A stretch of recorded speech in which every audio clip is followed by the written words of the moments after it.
Estamos aqui em mais um programa do Prosa Cultural e hoje nós temos a honra da presença do professor André Marques.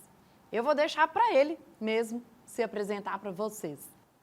Bem, pessoal, eu sou um professor de geografia, né? Meu nome é André Marques, sou antigo aqui na sala de aula de Valadares, muitos aqui de Valadares já foram meus alunos, inclusive a Larissa. Exatamente, eu tive a honra de ter aulas com esse excelente professor. E, assim, a minha formação original é em geografia, eu passei pela área de ciências agrárias lá em Viçosa, eu tive uns pequenos experimentos na área de direito também, mas o curso que eu concluí, o primeiro curso que eu concluí foi geografia, ou seja, né, historicamente eu nunca sabia direito o que eu queria. Eu acho que não continuo sabendo até hoje, né? Porque eu sempre estou testando algumas coisas novas. É muito difícil a gente ter a totalidade do todo da gente, né? Eu converso com os meus alunos, porque às vezes eles estão na primeira série do ensino médio já querendo saber o que querem ser e talvez já sabendo até a especialidade médica que eles vão ser, a especialidade de odontologia que eles vão ser. E a realidade, na hora que você entra no mercado, na hora que você entra na vida de cara, é bem diferente. Então, no meu caso, eu tive esses experimentos de muitas áreas diferentes, a geografia me encantou, e me encantou, eu estudei na UFMG, tive um suporte muito grande de professores, de toda uma equipe, né, que era voltada para trabalhar a geografia de forma muito científica, muito técnica e, ao mesmo tempo, muito prazerosa, com estrutura, trabalhos de campo. Então, a geografia ela me encantou naquele momento. Eu sou geógrafo e professor de geografia, né, bacharelado e licenciatura, e tive a oportunidade, em 2000, de vir para Valadares, né, com um convite para trabalhar em instituições particulares de ensino aqui do ensino médio, e acabei crescendo profissionalmente aqui, me encontrei na cidade, né, inclusive sou ex-professor da Univale, já trabalhei aqui também uma época, né, na época do curso de turismo, por exemplo, com a Roberta, né, trabalhei no curso dei aula para o curso de História também, então é uma instituição que também faz parte da minha vida profissional.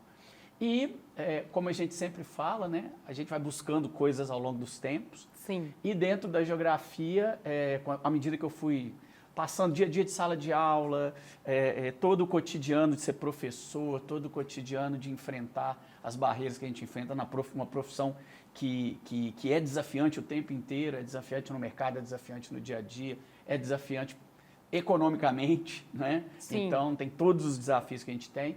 Eu também busquei uma outra área do conhecimento e há 4 anos atrás eu fiz a faculdade de gastronomia também curso superior, sou tecnólogo em gastronomia, né? E já fiz uma pós-graduação em gastronomia contemporânea, estou fazendo uma ingestão de restaurantes, ou seja, buscando uma aprendizagem na gastronomia. Eu vou falar um pouquinho aqui hoje, inclusive, dessa conectividade que tem entre essas duas áreas, que às vezes parece que estão muito distantes, né? Mas que na verdade estão extremamente próximas. Sim. E, professor André, fala um pouquinho para a gente sobre a sua visão geográfica do mundo atualmente. Na verdade, quando a gente fala da visão do mundo, né, a geografia ela tem áreas, não é, que variam desde a área ambiental, a área geopolítica, a área econômica, a área demográfica, né, são áreas muito distintas. Então, eu até brinco com os meninos quando a gente está no colégio, que a gente tem as frentes, a geografia ela é dividida em frentes. E eu saio de uma aula falando de rocha e entro na outra aula falando sobre a cultura hinduísta na Índia. São coisas muito diferentes. Você fala assim, pô, mas isso é a mesma área? Mas é uma área muito abrangente. A geografia é uma ciência muito abrangente. E talvez por isso mesmo ela se conecta com muitas outras áreas do conhecimento, né?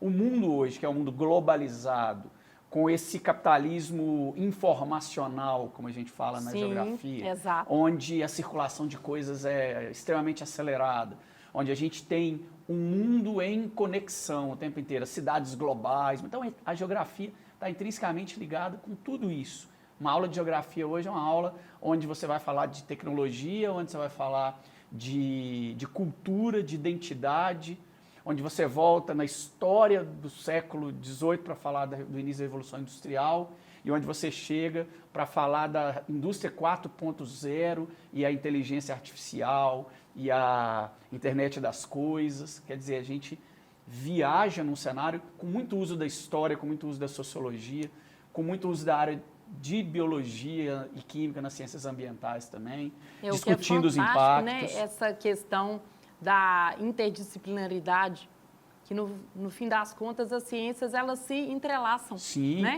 e as ciências se entrelaçam e a geografia ainda tem esse mecanismo unidade, de se né? entrelaçar mais fácil. Assim, eu acho que o aluno, por exemplo, que estuda geografia de verdade, ele acaba vendo as conexões que existem entre a geografia e as outras áreas do conhecimento. Né? Às vezes a gente não consegue ver isso num modelo muito partido de ensino. Hoje eu vou estudar rocha, hoje eu vou estudar clima, né? Isso.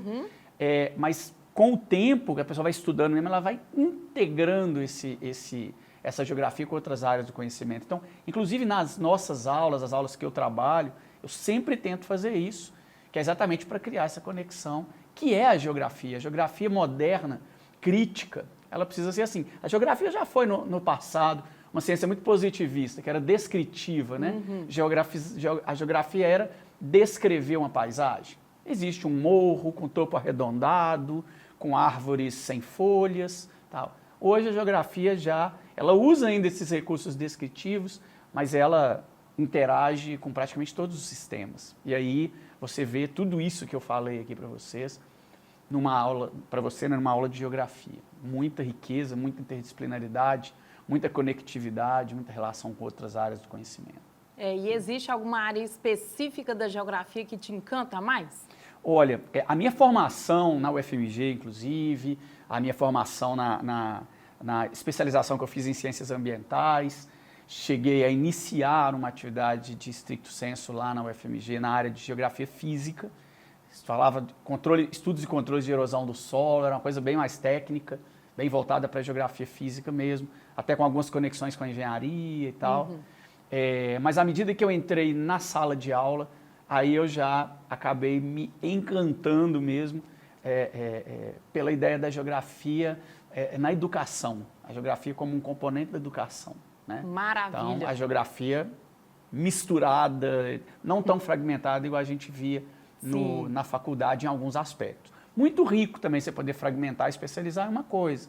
Não é que especializar não é legal, mas a geografia escolar, né? A geografia do ensino médio, né? Do ensino fundamental. Inclusive que é até tema de pesquisa acadêmica. Sim, né? A gente tem muitas pesquisas sobre essa abordagem geográfica na escola, por exemplo. Né? A abordagem geográfica, por exemplo, na formação do novo ensino médio, que está entrando aí. Né? Tem os itinerários do novo ensino médio. A geografia tem possibilidade de navegar em muitas áreas diferentes. Né? Inclusive saindo um pouco daquela, igual a gente falou, daquela topificação, né? Que muitas vezes é mais fácil até, mas não é tão rico. Até a pedagogia atua nessa área, porque a pedagogia é a ciência da educação. Sim. Né? Ela que rege a educação e ela, de uma forma ou de outra, conversa com a geografia quando ela dita os parâmetros educacionais do país, né? Sim, e quando a gente pega, por exemplo, as matrizes curriculares, a gente vê a BNCC, por exemplo, a geografia, ela faz essa conversa aí com as ciências humanas, mas ela também faz uma conversa muito interessante com a ciência da natureza, por exemplo, e até, muita gente não acha, com a matemática, por exemplo. Né? A gente tem áreas da geografia de cálculos de terrenos, de noção espacial, que conceitos matemáticos são importantes. Ou seja, né? Chega até a NASA. Sim, até. De uma forma ou outra até. E André, pois geografia, gastronomia, vamos entrelaçar esses dois assuntos? Uma questão importante, né, quando a gente fala da gastronomia, por exemplo, é que a gastronomia ela envolve uma das identidades mais fortes que uma população tem, que são seus hábitos de alimentação, né? A sua culinária, os seus hábitos. Às vezes não é nem a comida em si, mas a hora que se come, o jeito a que se cultura, come. A cultura está ali, a identidade está ali. A gente tem um conceito que é muito usado na enologia, né, no estudo dos vinhos e tal, que é o terroir, que tem a ver com a ideia... Terroir, se pegar o pé da letra em francês, é o solo. Sim, a né? terra, né? A terra em si. Mas é a identidade que uma coisa tem ao ser produzida naquele lugar. Por exemplo, só é champanhe se for produzido numa determinada região da França. Se você fizer aqui, vai ser outra coisa. Só é queijo canastra se ele for feito lá na canastra. Se você trouxer a vaca da canastra aqui para Valadares, se você trouxer o cara que faz o queijo, a máquina, e fizer aqui, ele não é um queijo canastra. Não é um queijo né? originalmente canastra. Ele tem que estar lá, porque tem a relação do clima, da identidade, do povo. Então você tem uma construção muito forte da geografia nessa área. Porque hoje isso é usado como uma fonte de riqueza. Hoje tem pessoas que fazem turismo gastronômico para conhecer identidades de alimentação de regiões. Exatamente. Né? Você citou, né, que você foi professor aqui no curso de turismo. Sim. E eu, por exemplo, quando eu viajo, faz parte do meu tour o tour gastronômico. Sim. Não é? E pensa na potencialidade. A gastronomia local. Sim. O que envolve economia também. Tanto né? que hoje, com uma coisa riquíssima da geografia, o entrelaçamento cultural, você pega, por exemplo, o cara do norte, o chefe brasileiro, do norte do Brasil, que ao invés de usar a baunilha de Madagascar, que é a baunilha, ele usa o cumaru, que é uma planta do norte, e que faz, às vezes, né, de aromatização que a baunilha faz, usando uma planta da Amazônia. E por que não usar um produto nacional, Sim. né, como referência de sabor? Sim, né? E que ainda vai gerar emprego na região, que vai ajudar na sustentabilidade, porque você acaba valorizando as comunidades locais. Na produtividade agrícola do local, né? Sim, gera renda para o local, gera emprego. Exatamente. Então, assim, até nisso, nessas questões econômicas, é muito forte. A região de Pedra Azul, por exemplo, no Espírito Santo, é uma região turística, que tem, é uma região serrana, e que tem um potencial que foi super bem explorado de turismo ecológico, turismo agroturismo, turismo ecológico e até turismo gastronômico. Então tem umas rotas lá, que, por exemplo, você tem o cara que produz morangos e que produz os subprodutos do morango. Ele faz uma geleia, ele faz alguma coisa assim. O outro faz um café especial. Lá eles têm aquele café do jacu, que é um café que é recolhido das fezes do jacu, né? E é um café de valor altíssimo no mercado.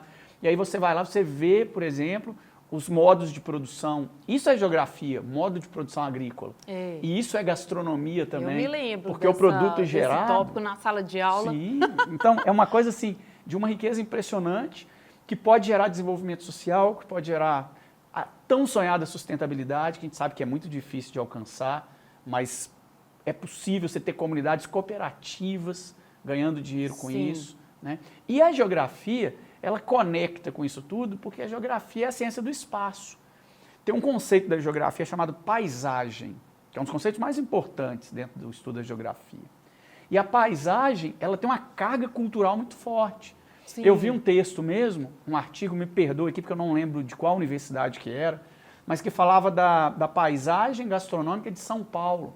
Aí ela fazia a paisagem gastronômica da Vila Madalena, a paisagem gastronômica do bairro do Bexiga, então, as cantinas italianas do Bexiga, né? Alguns bairros mais descolados da Vila Madalena.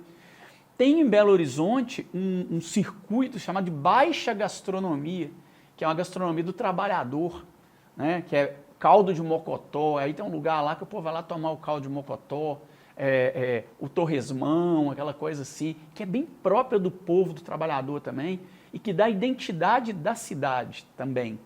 Então essa identidade e essa conexão faz parte da paisagem da cidade, faz parte da paisagem de São Paulo, faz parte da paisagem de Belo Horizonte. Se uma cidade consegue agregar essa questão gastronômica à sua paisagem, aquilo ali pode não ser apenas uma questão cultural, pode até mesmo ser uma fonte, apenas não, porque é muito já, né? Mas pode até ser uma fonte de renda mesmo, de muito sucesso para a região. Exato. Né? E o universo das ciências e do conhecimento é muito maravilhoso, é fantástico, né? É você que está nessa missão de ensinar há de concordar comigo, né? Sim, o universo da possibilidade de ensinar, por exemplo, igual eu ensino geografia. Eu já tive algumas oportunidades de falar sobre gastronomia também, mas não sou chefe. Muita gente fala assim, você é chefe. Não, eu fiz tecnólogo em gastronomia. Ser chefe, você tem que ter mão na massa. Sim. O chefe é o cara do restaurante que trabalha, que batalha, que vai lá, que comanda uma brigada de cozinha, né? Eu fiz um curso de tecnólogo em gastronomia. E a gastronomia também é muito ampla. Exatamente. Né? Não se restringe apenas à cozinha. Exatamente. Né? Segurança alimentar é uma área que está envolvida. Hoje um gastrônomo pode trabalhar num hospital, por exemplo, um tecnólogo em gastronomia. Porque você tem também possibilidade de gerar prazer na alimentação até de alguém que está no hospital, né? Às vezes as pessoas falam assim, não, no hospital a comida é ruim. É claro que tem umas certas limitações para quem está lá. Do sal, né? Que sim, dá um sabor mas mais. É possível, estudando e trazendo isso para um campo da gastronomia, gerar mais qualidade de vida para as pessoas. Então, hoje, quando a gente vê as possibilidades, eu falo assim, elas são infinitas, né, nessas áreas. A gastronomia, querendo ou não, ela entrou muito na moda com os programas, né, tipo Masterchef, esses programas de gastronomia, mas ela tem uma função social e científica que pode ser muito ampla, né? E eu consegui conectar e conciliar muito com a geografia. E me ajudou muito durante o curso. E hoje me ajuda nas aulas. Né? A gastronomia me ajuda nas aulas de geografia. Que maravilha. Né? Pois é. Professor André, foi uma honra ter você aqui no Prosa Cultural, que é um programa que busca dialogar sobre os temas inerentes à nossa vida numa perspectiva científica. E foi muito legal mesmo conversar com você. Tá? Eu que agradeço o convite, a possibilidade de falar para as pessoas da Univale, para as pessoas que acompanham, né? Poder falar de ciência, poder falar de geografia, de gastronomia, são coisas que eu amo. É algo que não tem preço mesmo. Eu agradeço muito. Ok. Até o próximo Prosa Cultural.